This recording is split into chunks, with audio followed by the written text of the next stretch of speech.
Every spring, people go to the hardware store and spend $20, $30, $40 on granules and sprays that wash away with the first rain and do almost nothing in between. Meanwhile, for the last 3,000 years, farmers across every continent were quietly solving the same problem with plants they already had growing in their gardens. And here's what makes this story remarkable. Modern science has now gone back and analyzed those exact plants. And what they found in the labs wasn't a coincidence or folklore. It was chemistry. Sophisticated, measurable chemistry that snakes are hardwired to avoid. Today, I'm walking you through 5 of those plants. These aren't exotic.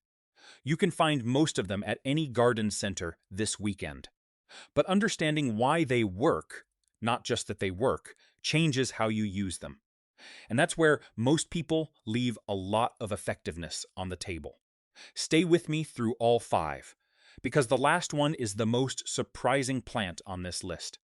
It's been sitting in kitchen gardens and on back porches for decades, and almost nobody thinks of it as protection. But Mediterranean farmers have been planting it as a living fence for over 4,000 years. And once you hear the science behind it, you'll never look at it the same way again. Let's get into it. If this is your first time here, welcome. Every week on this channel, we go real deep. Real plant science, real traditional knowledge, real practical application for your garden and your property. Hit subscribe and turn on notifications so you don't miss what's coming. We make videos like this every week, so don't miss out on it. Now, plant number 1. Number 1, marigolds. Most people look at a marigold and think, cheerful, cheap, low maintenance. They plant them because they're easy, and they look nice at the front of a bed. What they don't realize is that marigolds are one of the most chemically complex boundary plants in common cultivation. And the reason they've been planted around food gardens across Mexico, India, and Africa for generations has very little to do with how they look. It has everything to do with what they release. Here's the mechanism, and once you understand it, you'll never space marigolds 12 inches apart again. Snakes don't navigate the way we do. They don't use eyesight to build a map of their environment. They use chemoreception, flicking their tongue to sample the air, pulling in scent molecules, and constructing a detailed chemical picture of everything around them.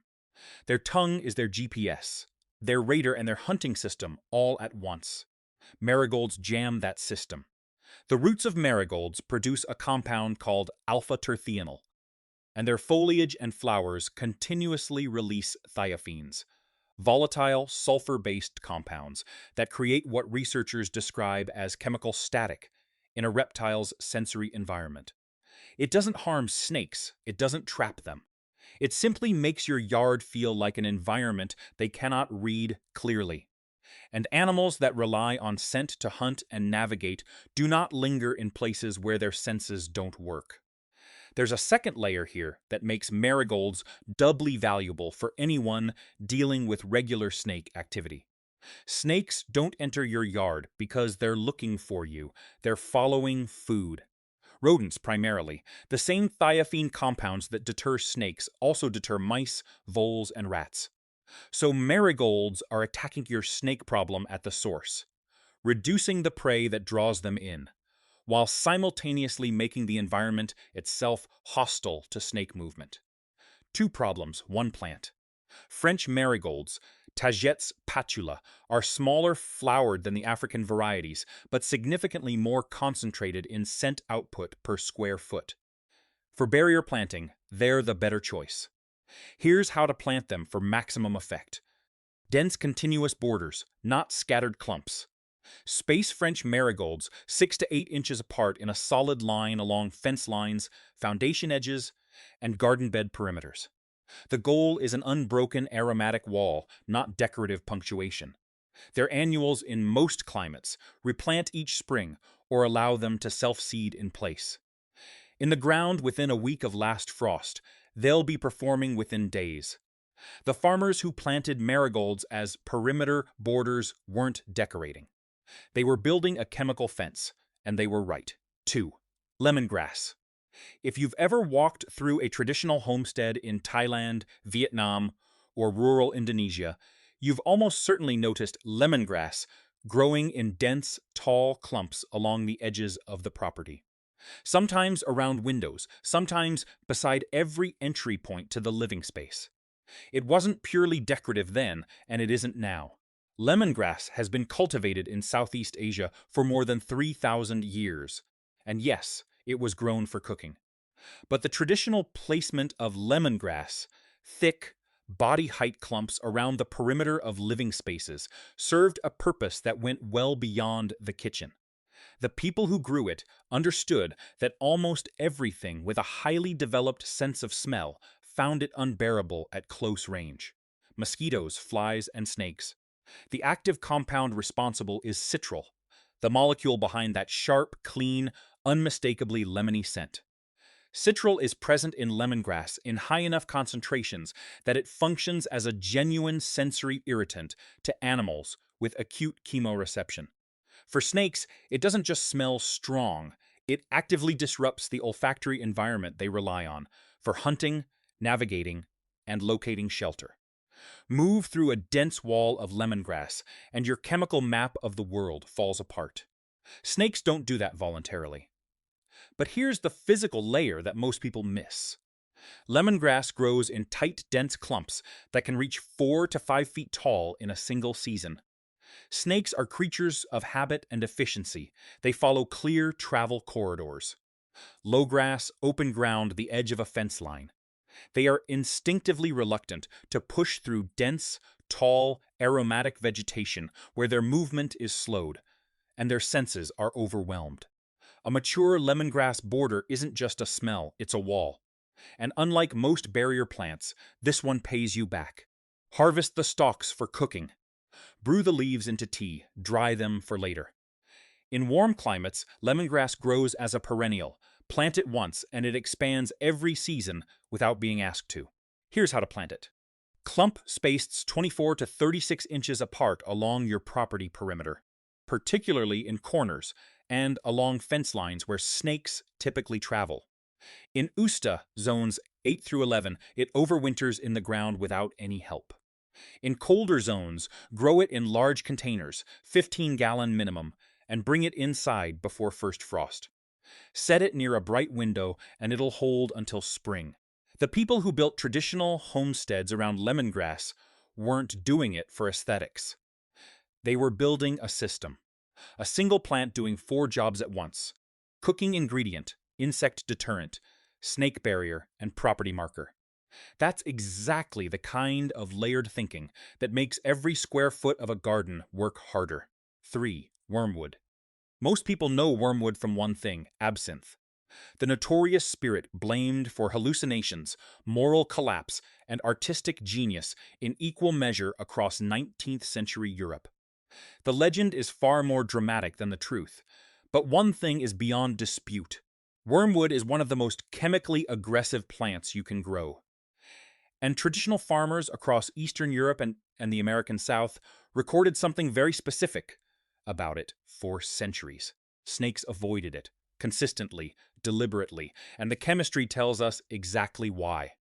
Wormwood's foliage contains an exceptionally dense profile of volatile compounds: thujone, absinthin, and chamazulen, bitter sesquiterpene lactones and terpenes that create an aromatic environment intensely aversive to reptiles at close range. These aren't mild scents that might cause a snake to pause. They're among the most biologically active volatile compounds found in any common garden plant. Researchers studying natural reptile deterrents have identified the volatile terpene profile of Artemisiae species as a significant area of investigation. Herpetologists studying snake movement in chemically rich environments have found measurable reductions in snake activity in areas dominated by Artemisia species. The farmers noticed it first. The science caught up later. That pattern appears on this list more than once, and it should change how seriously you take traditional horticultural knowledge. There's something else worth knowing about wormwood. It's allelopathic, meaning it releases compounds through its roots that actively suppress the germination and growth of nearby plants. This is a plant that wages quiet chemical warfare on its surrounding environment. That has one important practical implication: keep wormwood away from your vegetable beds. Its chemistry doesn't distinguish between snake and tomato seedling, but placed in the right spots, that aggressiveness becomes an asset. Wormwood thrives in poor, dry, well-drained soil in full sun, the exact conditions where most other plants struggle. That means it earns its place in the spots that are hardest to work with. Here's how to plant it: along your property perimeter, in dry, rocky areas, beside pathways, and along fence lines, but not adjacent to food gardens. Give it space from anything you're trying to grow. Wormwood grows as a woody perennial in zones 4 through 9, meaning it comes back harder every year. As a bonus, harvest and dry the foliage to make sachets for placing under porches, near crawl space entries, and in any gap where snakes like to shelter in cooler weather. The volatile compounds remain active even after the plant is dried. Number 4. Holy Basil. I want to tell you the full story on this one, because it's one of the most compelling examples of traditional knowledge eventually being proven correct that I've come across in researching any plant. Holy basil, called tulsi in Sanskrit, is one of the most sacred plants in Hindu tradition. For over 3,000 years, it has been cultivated in nearly every traditional Indian household. Planted at the entrance of homes, in courtyards, at the edges of garden gates. The religious significance is real and runs extraordinarily deep. But read the historical accounts closely. The practical, ground-level observations passed down through generations of farmers and homesteaders. And another pattern surfaces consistently. Tulsi was placed at the entrance of homes not just for its spiritual meaning, but because snakes would not enter a home where Tulsi grew at the door. 3,000 years of consistent observation, passed down through every generation, in a culture that paid extraordinarily close attention to the practical behavior of plants in their environment. Modern chemistry now tells us exactly what those farmers were observing. Holy basil contains an exceptionally high concentration of eugenol, a phenolic compound with a sharp, clove-like scent that laboratory studies have found to be genuinely aversive to snakes at close range. And here's the detail that changes everything about how you see this. Eugenol is an active ingredient in commercial snake repellent formulations sold today. The same compound that went into those spray bottles at the hardware store was growing freely at the doors of Indian homes for 3,000 years before anyone put it in a bottle. The farmers didn't know the word eugenol. They didn't have gas chromatographs or laboratory assays. But they planted tulsi at their doors for 3,000 years and passed that knowledge forward through every generation because the results were consistent. Tulsi also contains linalool, methylchavicol, and caryophyllene, creating one of the most complex and dense volatile profiles of any garden herb. The cumulative aromatic environment it establishes is remarkable. Beyond the protection it offers, holy basil is genuinely beautiful in the garden. Upright growing, often with purple-tinged foliage, with delicate flower spikes that pollinators visit throughout the season. It earns its place on aesthetics alone and delivers protection quietly in the background. Here's how to plant it.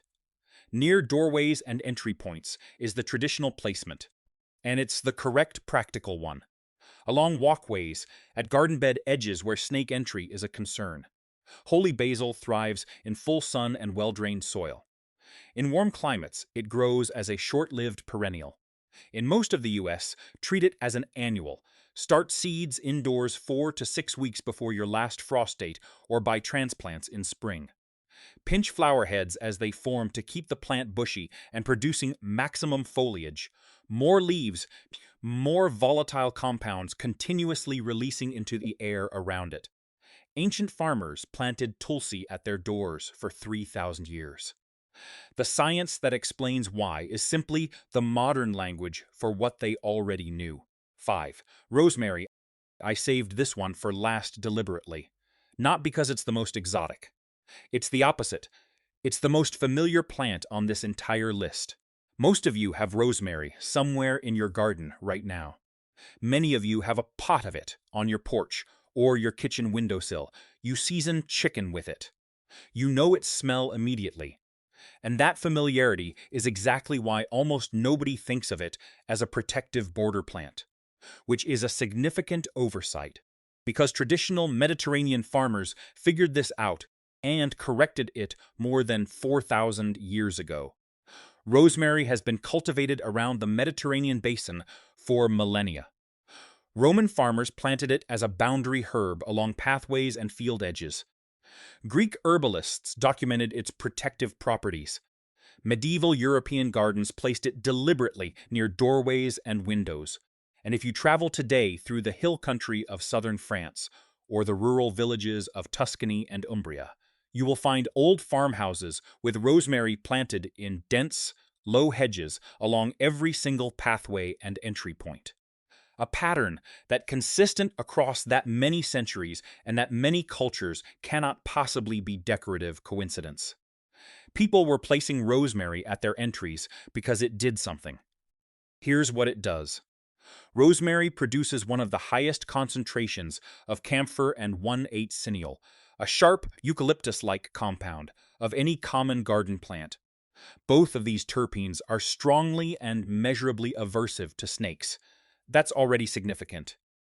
But the real structural advantage of rosemary over almost every other plant on this list is how it delivers those compounds. A mature rosemary shrub is covered in hundreds of small, needle-like resinous leaves. And those leaves don't release their volatile compounds only when disturbed or when the wind blows. They release them continuously, every single day, in warm weather without interruption. A mature rosemary hedge isn't a scent barrier you manage or refresh. It's a persistent, structural, aromatic wall that doesn't have an off switch. It just grows and keeps working, and it keeps growing for decades. Rosemary, given the right conditions, becomes a substantial woody shrub over several years with almost no intervention. A hedge of it along a walkway or foundation isn't temporary. It's a permanent feature of your property that improves with age. The Roman farmers who planted rosemary around their estates for 4,000 years weren't just seasoning their meals. They were building something. A living boundary that fed them, smelled extraordinary, attracted pollinators, repelled deer, tolerated drought, and kept snakes out of their living spaces. All at once. That's not folk wisdom waiting for a laboratory to catch up. That's farming intelligence operating at its absolute highest level. How to plant it.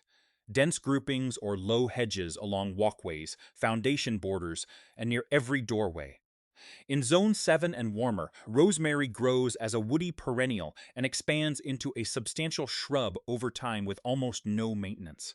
In colder zones, grow large specimens in containers and bring them inside before frost. Choose upright varieties, Tuscan Blue or ARP, for hedging and barrier purposes. Once established, rosemary is drought-tolerant, deer-resistant, pollinator-friendly, and endlessly useful in the kitchen. It is, without question, the most immediately accessible and long-term valuable plant on this entire list. We just walked through 5 plants.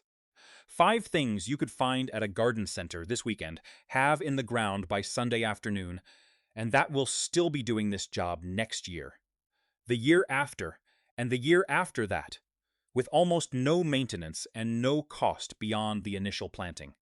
But here's what ties all 5 of them together, and it's the thing I want you to take away from this video more than any specific plant name. None of this is new. Every single plant on this list was already known, already grown, already placed deliberately by farmers, homesteaders, and traditional growers who were paying extraordinarily close attention to how the natural world actually worked. Generation after generation passed this knowledge forward because the results were consistent. The science confirming these plants now, the research on terpenes and sulfur compounds and chemoreception in reptiles, isn't discovering something that was hidden. It's catching up to something that was never lost. The knowledge survived because it worked, and now you have it.